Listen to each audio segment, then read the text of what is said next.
Hello student, welcome back to easy maths Marathi. तर आज आपण पाहणार आहोत युक्लिडियन्स डिव्हिजन लेमा. तर इथे आपण स्टेटमेंट पाहूया. Statement of Euclidean's division lemma.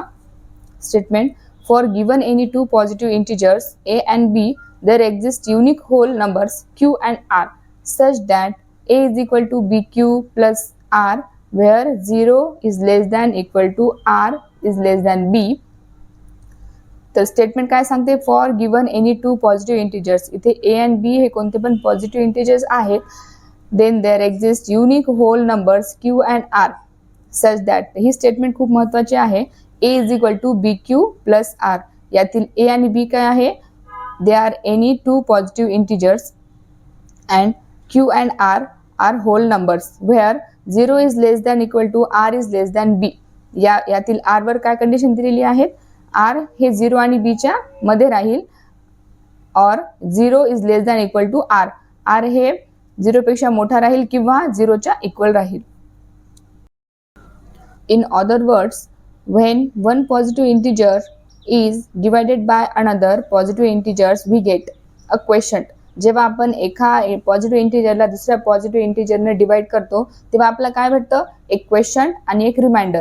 ठीक आहे. तर आपण वरती एक स्टेटमेंट पाहिली, A is equal to B Q plus R. त्यामधील क्यू हा काय असणार आहे? क्वेशंट, आणि आर इज अ रिमाइंडर.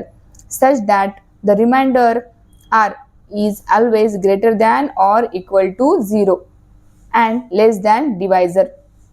तर काही नाही, आपण वरती जी स्टेटमेंट पाहिली त्याचं एक सिंपल लँग्वेजमध्ये एक्सप्लेनेशन इथे पाहिलं आहे. पुढे आपण एक्झाम्पल पाहूयात.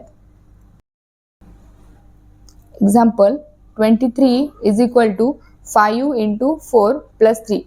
तर यामधील आपण जे स्टेटमेंट पाहिलं युक्लिडियन्स लेमाचं, त्यामधील ए ची व्हॅल्यू काय असणार आहे? A is equal to 23. ह्यातील 23 इज अ ए, आणि बी काय असणार आहे? 5. क्यू 4 राहणार आहे क्वेशंट, आणि रिमाइंडर काय? 3. त्यावरती कंडिशन काय? Since 0 is less than equal to 3 is less than 5, the lemma is satisfied. यातील रिमाइंडर 3 हा 0 आणि 5 च्या मध्ये येतो, किंवा 0 हा 3 च्या इक्वल सुद्धा राहू शकतो. मी इथे कंडिशन आहे 0 आणि 5 च्या मध्ये 3 आलेला आहे. तर इथे युक्लिडियन्स लेमा हा सॅटिस्फाय झालेला आहे. तर आज आपण पाहिलं युक्लिडियन्स डिव्हिजन लेमा.